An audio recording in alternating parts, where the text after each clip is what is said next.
On the day I was set to acquire their company, two arrogant executives called me sweetheart. They had no idea they'd just signed their own death warrant. The air in the lobby of Apex Innovations tasted like money, old, stagnant money. It was the scent of polished mahogany, expensive but tasteless art, and a deep-seated arrogance that seemed to have soaked into the very marble of the floor. I smoothed down the front of my custom-tailored navy blue suit, a small triumphant smile playing on my lips. This was it, the final meeting, the culmination of a 6-month acquisition process that would see my company, Sterling Dynamics, absorb Apex and become the undisputed leader in our tech sector. I, Imani Jones, was about to sign the deal that would cement my legacy. I was 34 years old. The reception desk was a massive, imposing slab of granite, but it was conspicuously empty. No receptionist, no welcoming face. Just a sleek, integrated tablet that probably hadn't been touched in weeks. I was 10 minutes early, a habit ingrained in me by my father. Punctuality, he always said, was the first sign of respect. I stood in the cavernous silence, my briefcase in hand, feeling the buzz of victory in my veins. A moment later, a heavy oak door swung open, and two men emerged, deep in conversation. They were exactly as I'd pictured from their profile pictures. Richard Peterson, the CEO, was tall and silver-haired, with a golfer's tan and a suit that probably cost more than my first car. The other, Tom Hayes, the COO, was shorter, paunchier, and had the perpetually flushed face of a man who enjoyed long, liquid lunches. They were the patriarchy in pinstripes, the gatekeepers I'd spent my entire career outsmarting. They noticed me standing there, and their conversation trailed off. They exchanged a look, one I'd seen 1,000 times before. It was a look of appraisal, of categorization, and in less than a second they had placed me. Richard gestured vaguely in my direction with a dismissive wave of his hand. "Delivery?" he asked, not looking at me, but at Tom. Tom squinted. "Must be. For the signing. The celebratory champagne, probably." I opened my mouth to speak, to introduce myself, but Richard cut me off, finally deigning to look at me. His eyes swept over me, from my meticulously styled braids down to my Louboutin heels, and his expression soured, as if my presence was a stain on his perfect lobby. "Just leave it on the counter, sweetheart," he said, his voice dripping with condescension. "We'll get to it. We have a very important meeting in a few minutes." I felt my smile freeze on my face. A coil of ice formed in my gut, sharp and sudden. Sweetheart. It had been years since anyone had dared to call me that in a professional setting. My blood didn't boil. It froze. My mind, which had been buzzing with champagne-popping celebrations, became a landscape of cold, crystalline clarity. I closed my mouth and simply stood there, my briefcase held firmly in my hand. My silence seemed to irritate them. "Did you hear him?" Tom piped up, taking a step forward. He had the belligerent posture of a man who was used to being obeyed without question. "The counter. Leave the package and you can go." "I don't have a package," I said, my voice dangerously calm.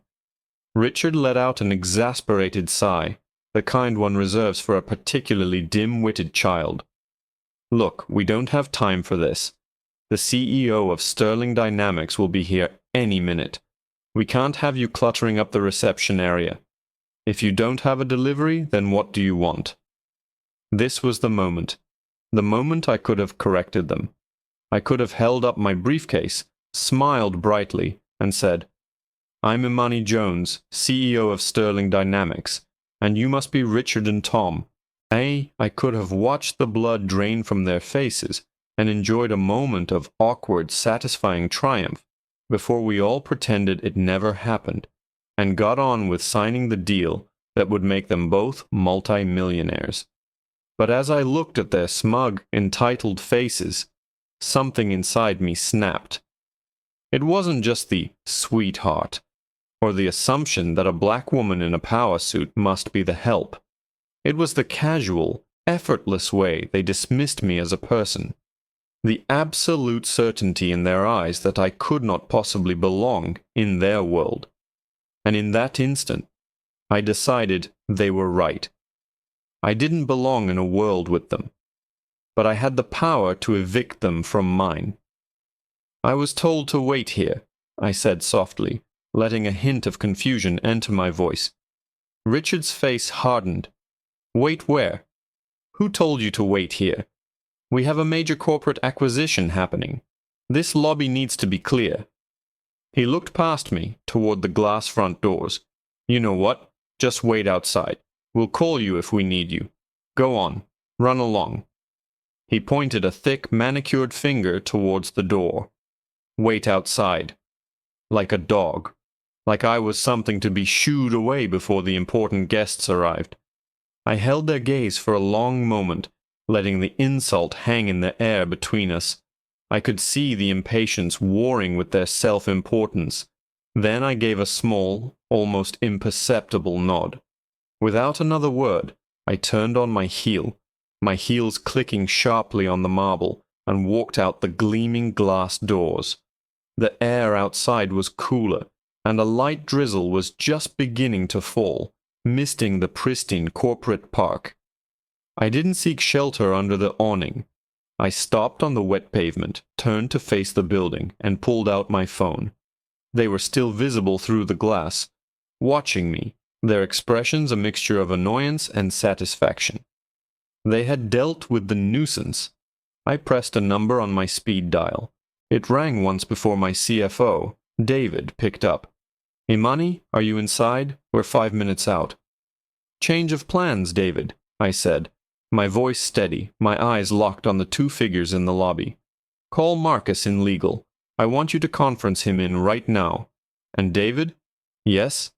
Pull the offer. Pull it all. I watched as Richard and Tom finally turned away from the door, laughing about something, completely oblivious. The drizzle began to slick my hair and darken the shoulders of my suit, but I didn't feel the cold. I only felt the fire. Tell Marcus to draft a press release. Effective immediately, Sterling Dynamics has withdrawn its acquisition offer for Apex Innovations, citing a fundamental misalignment of corporate culture and values.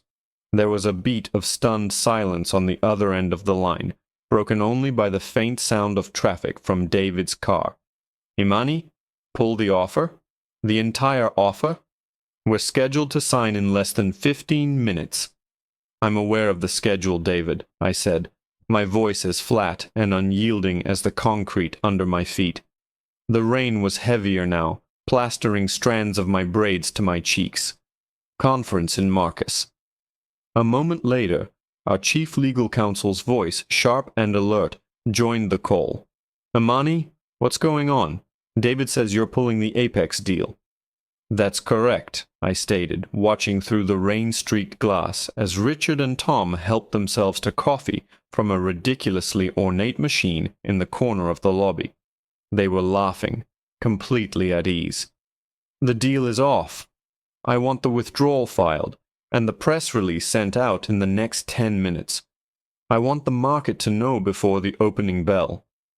On what grounds? Marcus asked, his lawyerly brain already cataloging potential fallout. They'll sue for breach. This could get messy. Let them, I said, a cold fury solidifying in my core. The grounds are a fundamental misalignment of corporate culture and values. A. It's vague enough to be legally sound and specific enough to make everyone wonder what the hell they did. And Marcus, I added, start a file.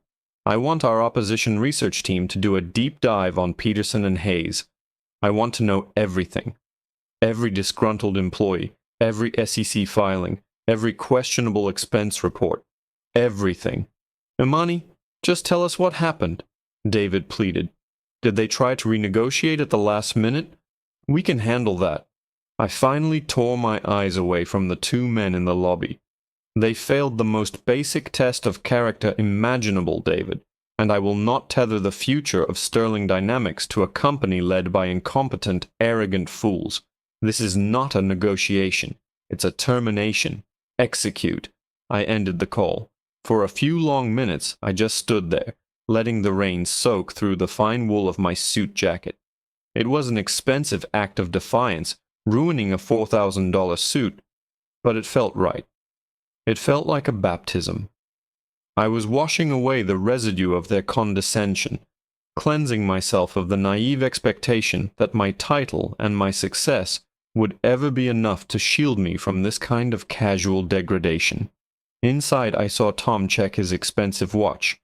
A frown creased his forehead.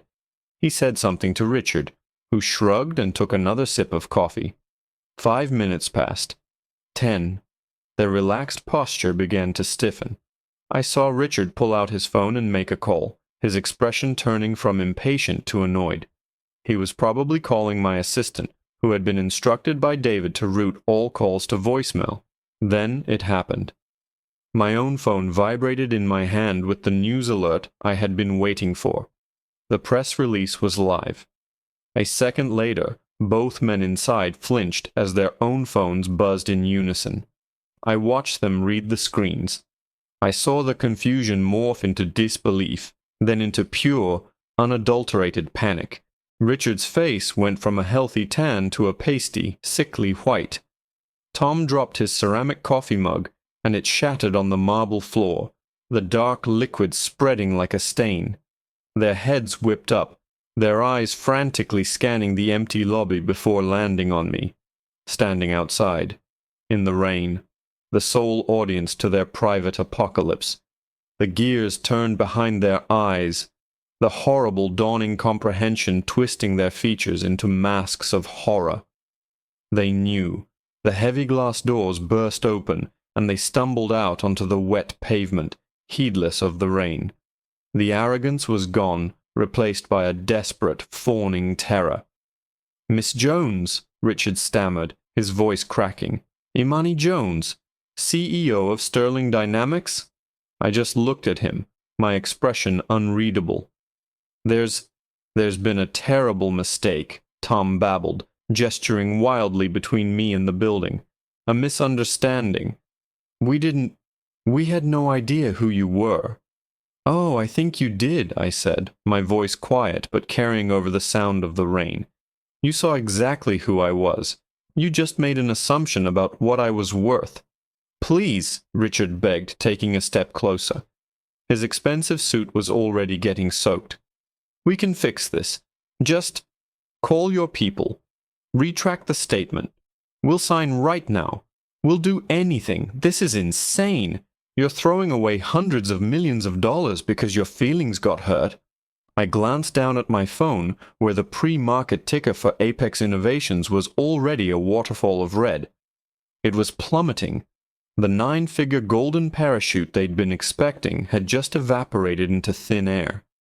I looked back up, meeting Richard's terrified gaze with a slow, deliberate smile.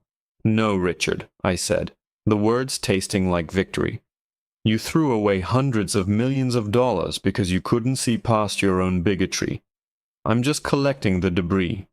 I took a step back towards the curb where my car was now pulling up. I paused, turned back to them one last time, and let my smile widen. And trust me, I'm just getting started. My driver held the door open as I slid into the warm, dry leather of the back seat. I watched through the tinted window as Richard Peterson and Tom Hayes stood frozen on the sidewalk, rain plastering their silver and thinning hair to their skulls. They looked like statues memorializing their own ruin. As the car pulled away, I saw Richard finally snap out of his stupor, shouting something I couldn't hear, his face contorted in a mask of impotent rage. It was a beautiful sight. The next few hours were a blur of controlled chaos, orchestrated from the back of my car. I was on a conference call with my board, explaining the situation. To their credit, once they heard the details, their support was unanimous and ferocious. Our company culture, which I had painstakingly built from the ground up, was rooted in respect and meritocracy. The actions of Peterson and Hayes were anathema to everything Sterling Dynamics stood for.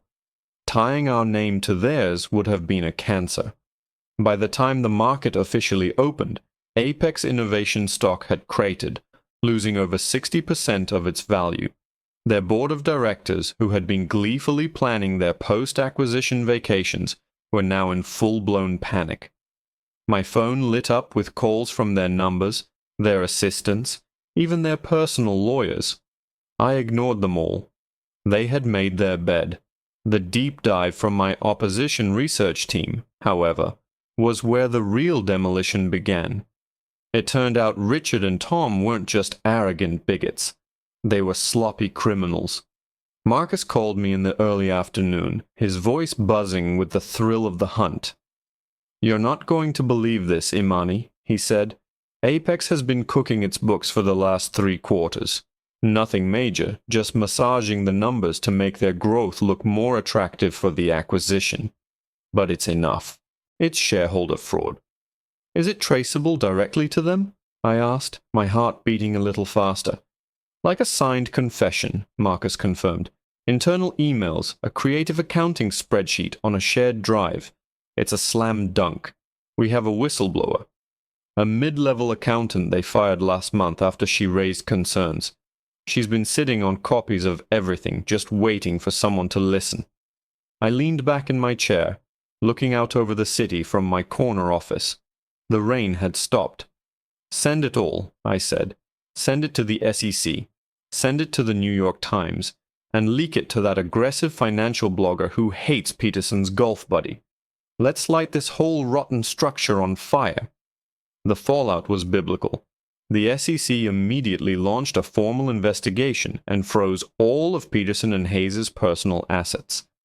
The Times ran a front-page story with the headline, "Apex Acquisition Collapses Amidst Allegations of Fraud and Toxic Culture." The story included an anonymous quote from a source close to the deal, detailing my encounter in the lobby. It didn't name me, but it painted a damning picture of 2 out-of-touch executives whose prejudice cost their shareholders everything. Within a week, Peterson and Hayes were forced to resign in disgrace by their furious board. Their golden parachutes were voided due to the fraud investigation. They lost their country club memberships, their seats on various charity boards, and their pristine reputations. They were pariahs. 2 weeks later, Apex Innovations, now a husk of its former self and trading for pennies on the dollar, filed for bankruptcy. Sterling Dynamics was there to pick up the pieces. We didn't buy the whole company. We didn't want the rot. Instead, we acquired their most valuable patents and intellectual property out of bankruptcy for a fraction of our original offer.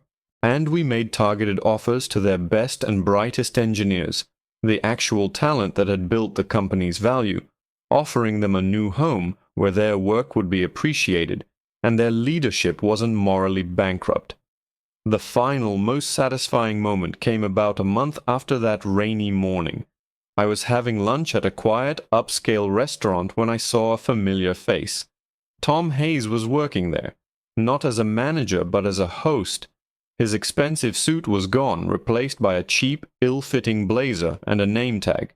He was seating a young couple, his face a mask of forced servility, his shoulders slumped in defeat. Our eyes met across the dining room, a flash of recognition, of shame, of pure hatred crossed his face. He quickly looked down, fumbling with the menus in his hand. He didn't want to be seen. He didn't want to be acknowledged. For the first time in his privileged life, he understood what it felt like to be invisible, to be dismissed, to be judged unworthy before you even opened your mouth. I didn't say a word. I didn't need to. I simply raised my glass of water in a silent toast. A toast to consequence. A toast to the fact that sometimes the best business decisions aren't made in a boardroom, but on a rainy sidewalk, when someone shows you exactly who they are, and you have the power and the will to believe them.